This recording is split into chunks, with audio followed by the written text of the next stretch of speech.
ಬೆಳ್ಳಂಬೆಳಗ್ಗೆ ಭ್ರಷ್ಟ ಅಧಿಕಾರಿಗಳ ಕದವನ್ನು ತಟ್ಟಿದ್ದಾರೆ ಲೋಕಾಯುಕ್ತ ಅಧಿಕಾರಿಗಳು. ಬೆಂಗಳೂರು ಸೇರಿದಂತೆ ರಾಜ್ಯದ ಹಲವು ಕಡೆಗಳಲ್ಲಿ ಏಕಕಾಲಕ್ಕೆ ಲೋಕಾಯುಕ್ತ ದಾಳಿಯನ್ನು ಮಾಡಿದೆ. ಬೆಂಗಳೂರಿನಲ್ಲಿ 10 ಕಡೆ, ರಾಜ್ಯದ 30 ಕಡೆ ರೇಡ್ ಆಗಿರುವಂತಹದ್ದು. ಮುನೀರ್ ಅಹಮದ್ ಎಡಬ್ಲ್ಯೂ ಮನೆಯಲ್ಲಿ ಚಿನ್ನಾಭರಣ ಸಿಕ್ಕಿದೆ.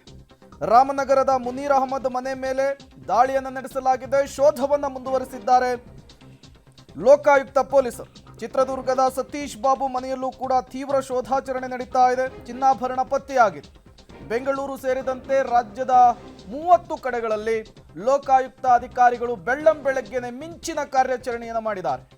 ನಿದ್ದೆಯ ಮಂಪರಿನಲ್ಲಿದ್ದಂತಹ ಸರ್ಕಾರಿ ಅಧಿಕಾರಿಗಳಿಗೆ ಬೆಳ್ಳಂಬೆಳಗ್ಗೆನೆ ಲೋಕಾಯುಕ್ತ ಅಧಿಕಾರಿಗಳು ಶಾಕ್ ಅನ್ನು ಕೊಟ್ಟಿದ್ದಾರೆ. 30 ಕಡೆಗಳಲ್ಲಿ ರೇಡ್ ಆಗಿರುವಂತಹದ್ದು. 30 ಕಡೆಗಳಲ್ಲೂ ಕೂಡ ಕೆಜಿಗಟ್ಟಲೆ ಚಿನ್ನಾಭರಣ, ಬೆಳ್ಳಿಯ ವಸ್ತುಗಳು, ವಜ್ರ ವೈಡೂರ್ಯದ ವಸ್ತುಗಳು, ಹಾರ್ಡ್ ಕ್ಯಾಶ್ ಕೂಡ ಪತ್ತೆಯಾಗಿದೆ.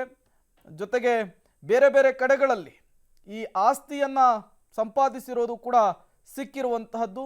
ಶೋಧವನ್ನು ಮುಂದುವರಿಸಲಾಗಿದೆ. ತೀವ್ರ ತಲಾಶನ್ನು ಮಾಡ್ತಾ ಇದ್ದಾರೆ. ಅವರ ಜೊತೆಗೆ ಮತ್ಯಾರ್ಯಾರು ನಿಕಟ ಸಂಪರ್ಕವನ್ನು ಹೊಂದಿದ್ರು, ಅವರ ಹೆಸರಿನಲ್ಲಿ ಮತ್ತೆಲ್ಲೆಲ್ಲಿ ಆಸ್ತಿಗಳಿದ್ದಾವೆ, ಎಲ್ಲ ಕಡೆಯೂ ಕೂಡ ಈಗ ಶೋಧವನ್ನು ಮುಂದುವರಿಸಿರುವಂತಹದ್ದು. ನೀವು ಕೂಡ ಫೋಟೋದಲ್ಲಿ ಗಮನಿಸ್ತಾ ಇದ್ದೀರಾ. ಎಡಬ್ಲ್ಯೂ ಮನೆಯಲ್ಲಿ ಸಿಕ್ಕಂತಹ ಚಿನ್ನಾಭರಣ ಇದು. ಬಗೆ ಬಗೆಯ ವಜ್ರ ವೈಡೂರ್ಯಗಳು, ಜೊತೆಗೆ ಬೆಳ್ಳಿಯ ಆಭರಣಗಳು, ಬೇರೆ ಬೇರೆ ಡಿಸೈನ್ನಲ್ಲಿ ಮಾಡಿಸಿಕೊಂಡಿರುವಂತಹ ಚಿನ್ನದ ಓಲೆ ಸರಗಳನ್ನು ನೀವು ಗಮನಿಸ್ತಾ ಇದ್ದೀರಿ. ಇದೆಲ್ಲವೂ ಕೂಡ ಸಿಕ್ಕಿರೋದು ಸರ್ಕಾರಿ ಅಧಿಕಾರಿಯ ಮನೆಯಲ್ಲಿ. ಪ್ರತಿ ಬಾರಿಯೂ ಕೂಡ ಲೋಕಾಯುಕ್ತ ಅಧಿಕಾರಿಗಳು ರೇಡ್ ಮಾಡಿದಂತಹ ಸಂದರ್ಭದಲ್ಲಿ ಈ ರೀತಿಯ ದೃಶ್ಯ ಸಹಜವಾಗಿರುತ್ತೆ, ಸರ್ವೇ ಸಾಮಾನ್ಯವಾಗಿರುತ್ತೆ. ಅಗೇನು ಮತ್ತೊಮ್ಮೆ ಇದೇ ರೀತಿಯ ದೃಶ್ಯಗಳು ಕಾಣಿಸ್ತಾ ಇರುವಂತಹದ್ದು. ಲೋಕಾಯುಕ್ತ ಅಧಿಕಾರಿಗಳು ಇವತ್ತು ಬೆಳ್ಳಂಬೆಳಗ್ಗೆನೆ ಮತ್ತೆ ಮಿಂಚಿನ ಕಾರ್ಯಾಚರಣೆಯನ್ನು ಮಾಡಿದ್ದಾರೆ. 30 ಕಡೆಗಳಲ್ಲಿ ಏಕಕಾಲಕ್ಕೆ ಸರ್ಕಾರಿ ಅಧಿಕಾರಿಗಳಿಗೆ ಬಿಸಿ ಮುಟ್ಟಿಸುವಂತಹ ಕೆಲಸ ಆಗಿದೆ. ರಾಮನಗರ, ಬೆಂಗಳೂರು, ಚಿತ್ರದುರ್ಗ ಸೇರಿದಂತೆ 30 ಕಡೆಗಳಲ್ಲಿ ದಿಢೀರ್ ದಾಳಿ ಆಗಿರುವಂತಹದ್ದು. ನಿದ್ದೆಯಿಂದ ಎದ್ದಿರದಂತಹ ಸರ್ಕಾರಿ ಅಧಿಕಾರಿಗಳಿಗೆ ಲೋಕಾಯುಕ್ತ ಅಧಿಕಾರಿಗಳು ಏಕಾಏಕಿಯಾಗಿ ಶಾಕ್ ಕೊಟ್ಟಿದ್ದಾರೆ. ಬೆಸ್ಕಾಂನ ಚೀಫ್ ಇಂಜಿನಿಯರ್ ನಾಗರಾಜ್ ಮನೆ ಮೇಲೆ ದಾಳಿಯನ್ನು ಮಾಡಿದ್ದಾರೆ ಲೋಕಾಯುಕ್ತ ಅಧಿಕಾರಿಗಳು. ಕೆಲ ದಿನಗಳ ಹಿಂದಷ್ಟೇ ಲಂಚ ಪಡೆಯುವ ವೇಳೆ ರೆಡ್ ಹ್ಯಾಂಡ್ ಆಗಿ ತಗಲಾಕೊಂಡಿದ್ರು. ಕಮರ್ಷಿಯಲ್ ಲೈಸೆನ್ಸ್ಗಾಗಿ 7.5 ಲಕ್ಷ ಲಂಚವನ್ನು ನಾಗರಾಜ್ ಕೇಳಿದ್ರು. 7 ಲಕ್ಷ ಲಂಚವನ್ನು ನಾಗರಾಜ್ ಪರವಾಗಿ ಅವರ ಡ್ರೈವರ್ ಮುರಳೀಕೃಷ್ಣ ಪಡೆದುಕೊಳ್ತಾ ಇದ್ರು. ಹಣವನ್ನು ಪಡಿತಾ ಇದ್ದಂತಹ ಸಂದರ್ಭದಲ್ಲಿಯೇ ರೆಡ್ ಹ್ಯಾಂಡ್ ಆಗಿ ಲಾಕ್ ಮಾಡಿದ್ರು ಲೋಕಾಯುಕ್ತರು. ಈಗ ಅವರ ಮನೆ ಮೇಲೂ ಕೂಡ ದಾಳಿಯಾಗಿದೆ. ನೋಡಿ, ಲೋಕಾಯುಕ್ತ ಅಧಿಕಾರಿಗಳು ಸುಮ್ಮನೆ ದಾಳಿ ಮಾಡೋದಿಲ್ಲ. ಒಂದು ದೂರು ಬರಬೇಕಾಗುತ್ತೆ, ಇಲ್ಲ ಪರ್ಟಿಕ್ಯುಲರ್ ಆದಂತಹ ಮಾಹಿತಿ ಇರಬೇಕಾಗುತ್ತೆ. ಈ ಎರಡನ್ನ ಆಧರಿಸೇನೆ ರೇಡ್ ಮಾಡುವಂತಹದ್ದು. ಈಗ ಬೆಸ್ಕಾಂನ ಚೀಫ್ ಇಂಜಿನಿಯರ್ ನಾಗರಾಜ್ ಮನೆ ಮೇಲೂ ಕೂಡ ದಾಳಿಯಾಗಿದೆ.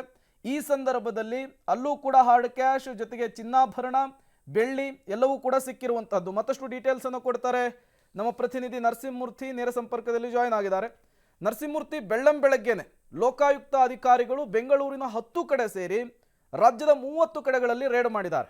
ಬೆಂಗಳೂರಿನಲ್ಲಿ ಎಲ್ಲೆಲ್ಲಿ ರೇಡ್ ಆಗಿದೆ, ಯಾರ ಮನೆಯಲ್ಲಿ ಏನೇನು ಸಿಕ್ಕಿದೆ ಅಂತ? ಪ್ರೇಮ, ಇವತ್ತು ಬೆಳ್ಳಂಬೆಳಗ್ಗೆ ಲೋಕಾಯುಕ್ತ ಅಧಿಕಾರಿಗಳು ಇಡೀ ರಾಜ್ಯಾದ್ಯಂತ 6 ಭ್ರಷ್ಟ ಅಧಿಕಾರಿಗಳ ಸಂಬಂಧಪಟ್ಟಂತೆ ಸುಮಾರು 30 ಕಡೆ ರಾಜ್ಯಾದ್ಯಂತ ದಾಳಿಯನ್ನು ನಡೆಸಿದ್ದಾರೆ ಬೆಳ್ಳಂಬೆಳಗ್ಗೆ.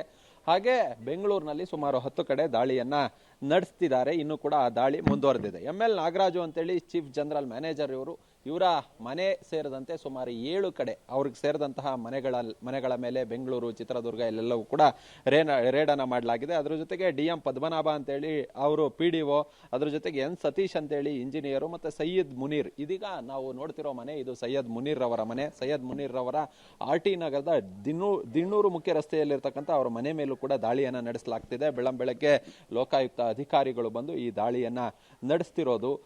ಈ ದಾಳಿಯ ವೇಳೆ ಅಪಾರ ಪ್ರಮಾಣದಲ್ಲಿ ಒಂದಷ್ಟು ಚಿನ್ನಾಭರಣ, ನಗದು ಇವೆಲ್ಲವೂ ಕೂಡ ಪತ್ತೆಯಾಗಿರೋದು ಲೋಕಾಯುಕ್ತ ಪೊಲೀಸರ ತನಿಖೆಯಲ್ಲಿ ಗೊತ್ತಾಗ್ತಿದೆ.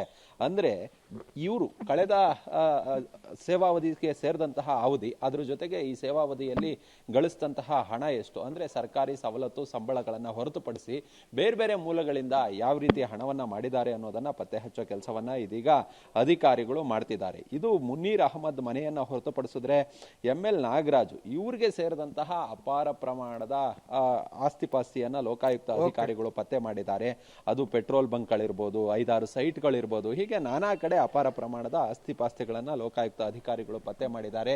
ಇನ್ನು ಈ ಲೋಕಾಯುಕ್ತ ಅಧಿಕಾರಿಗಳ ದಾಳಿ ಕಾರ್ಯ ಏನಿದೆ ಇದು ಮುಂದುವರಿತಿದೆ. ಒಟ್ಟಾರೆಯಾಗಿ 6 ಅಧಿಕಾರಿಗಳಿಗೆ ಸೇರಿದಂತಹ 30 ಕಡೆ ಬೆಂಗಳೂರು, ಚಿತ್ರದುರ್ಗ, ರಾಮನಗರ ಸೇರಿದಂತೆ ಹಲವಾರು ಕಡೆ ದಾಳಿಯನ್ನ ನಡೆಸಿ ಇದೀಗ ದಾಖಲಾತಿ ಪತ್ರಗಳು, ಮನೆಯಲ್ಲಿರ್ತಕ್ಕಂತಹ ಚಿನ್ನಾಭರಣ, ನಗದು ಇವೆಲ್ಲವನ್ನ ಕೂಡ ಪತ್ತೆ ಮಾಡುವ ಕೆಲಸವನ್ನ ಲೋಕಾಯುಕ್ತ ಅಧಿಕಾರಿಗಳು ಮಾಡ್ತಿದ್ದಾರೆ.